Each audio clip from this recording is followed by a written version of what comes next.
Hello hi అందరికీ నమస్కారం. Welcome to మా కలెక్షన్స్. ఈరోజు వచ్చేసి టిష్యూ శారీ చూపిస్తున్నానండి. మొత్తం శారీ అంతా టిష్యూ ఉంటుంది. టిష్యూలో కనుక డిఫరెంట్ గా ఉందండి. మొత్తం శారీ అంతా ఎంబ్రాయిడింగ్ వర్క్ వస్తుంది. ఇది వచ్చేసి ఫస్ట్ పళ్ళు వచ్చేసి హెవీ పళ్ళు వస్తుందండి. మొత్తం పళ్ళుకి హెవీగా ఉంటుంది. శారీ వచ్చేసి హాఫ్ వర్క్ ఉంటుందండి. చాలా బాగుందండి. టిష్యూ అని గుచ్చుకోవడం అట్లాంటివి ఏమీ లేవు. మీకు వచ్చేసి మంచి లేస్ ఇస్తాడండి. థ్రెడ్ వీవింగ్ లేస్ వస్తుంది. కలర్ కాంబినేషన్ చాలా బాగుంది. పళ్ళు వచ్చేసి బాగా రిచ్ పళ్ళు వస్తుందండి. గ్రాండ్ ఫంక్షన్స్ కి చాలా బాగుంటది. Light weight item. బ్లౌజ్ వచ్చేసి డిఫరెంట్ గా ఇచ్చాడండి. ప్రింట్ ఇచ్చాడు పీచ్ కలర్ లో.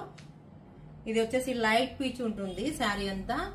బ్లౌజ్ వచ్చేసి డార్క్ పీచ్ కాంబినేషన్ లో వస్తుంది. కలర్ కాంబినేషన్ చాలా బాగుందండి. రీజనబుల్ ప్రైస్ లో ఉన్నాయి. ఇవి త్వరగా బుక్ చేసుకోవచ్చు. చూడండి, వాట్సాప్ నంబర్ కి మెసేజ్ చేయండి. ప్లీజ్ లైక్, షేర్, సబ్స్క్రైబ్ చేయండి.